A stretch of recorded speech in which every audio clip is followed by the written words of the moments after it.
Good morning children, कैसे हैं आप।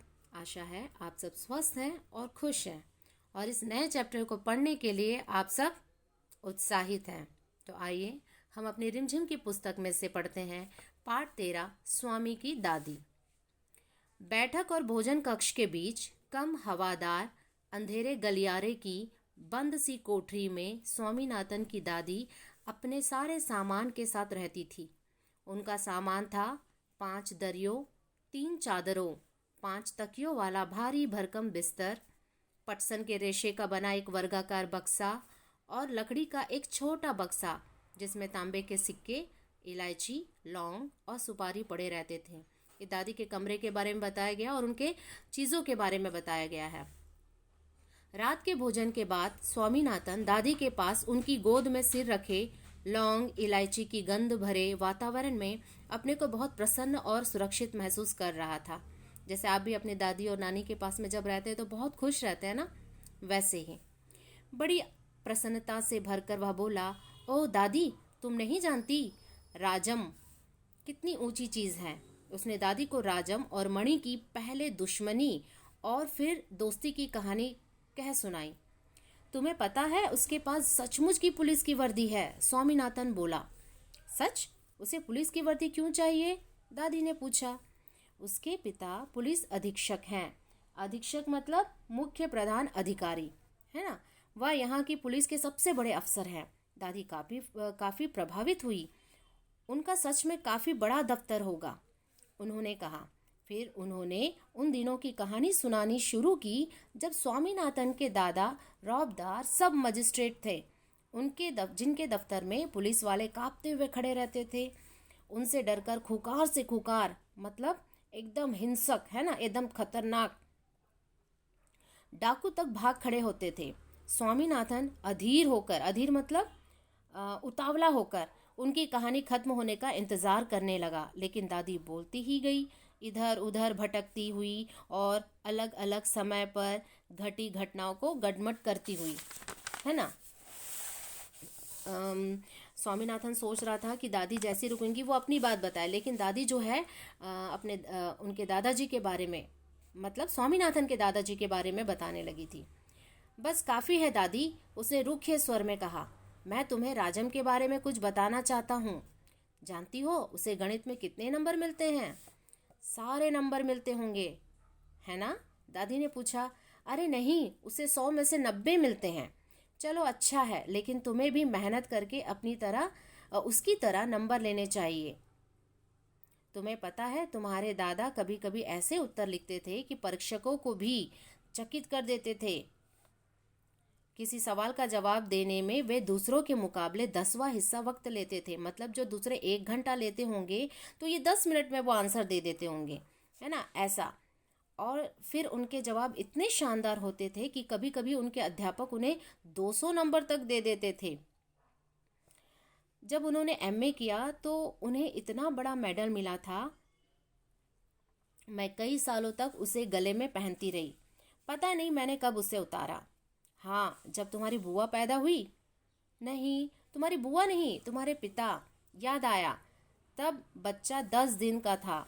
अरे नहीं, मैंने पहले ठीक कहा था, तुम्हारी बुआ ही पैदा हुई थी। पता है वह मेडल अब कहाँ है?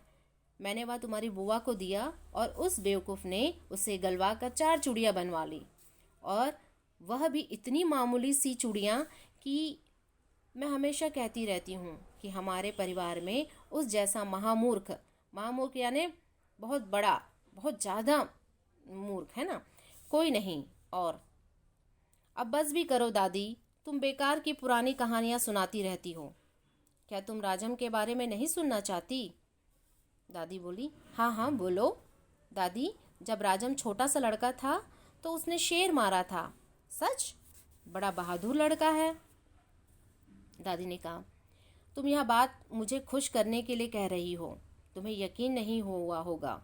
स्वामीनाथन ने बड़े उत्साह से कहानी शुरू की। राजम के पिता एक जंगल में डेरा डाले हुए थे। डेरा यानी तंबू। राजम उनके साथ था। अचानक 2 शेर उन पर झपटे और एक ने पीछे से हमला करके पिता को गिरा दिया। दूसरे ने राजम का पीछा किया। राजम एक झाड़ी के पीछे छुप गया और वहीं से गोली चलाकर शेर को मार डाला। दादी, क्या तुम सो गई? उसने कहानी खत्म होने पर पूछा। नहीं बेटा, सुन रही हूँ, दादी ने कहा। अच्छा बताओ, कितने शेर आए थे? 2 शेर राजम पर झपटे थे, दादी ने जवाब दिया। देखो यहाँ क्या हो रहा है, वो जो बच्चा है वो अपनी दादी को अपने दोस्त के बारे में स्टोरी सुना रहा है, और दादी शायद सुनते सुनते उनकी आंख लग गई होगी। तो वो प्रश्न पूछ रहा है कि दादी मेरी कहानी सुन रही है कि नहीं, इसलिए वो अपनी दादी से प्रश्न पूछता है कि कितने शेर आए थे। तो दादी ने आंसर दिया, 2 शेर राजम पर झपटे थे, दादी ने जवाब दिया। तो स्वामीनाथन दादी के गलत जवाब से चिढ़ गया। मैं तुम्हें इतनी ज़रूरी बातें बता रहा हूँ और तुम नींद में ना जाने क्या क्या उल जलूल कल्पना किए जा रही हो। उल जलूल मतलब उल्टी सीधी। अब मैं तुम्हें कुछ नहीं बताऊंगा। मैं जानता हूँ तुम क्यों ऐसा कर रही हो। तुम राजम को पसंद नहीं करती। दादी ने कहा, नहीं नहीं, वह तो बहुत प्यारा लड़का है, दादी ने बड़े विश्वास से कहा। उन्होंने राजम को देखा तक नहीं था। स्वामीनाथन खुश हो गया। दूसरे ही क्षण उसके मन में एक नया संदेह पैदा हुआ। दादी, शायद तुम्हें शेर की कहानी पर विश्वास नहीं हो रहा है। मैं एक एक शब्द पर विश्वास करती हूँ, दादी ने स्वर में मिठास भरकर कहा। स्वामीनाथन को इतनी खुशी हुई, लेकिन उसने चेतावनी के तौर पर जोड़ा, जो भी उसे झूठा कहेगा वह उसे गोली मार देगा।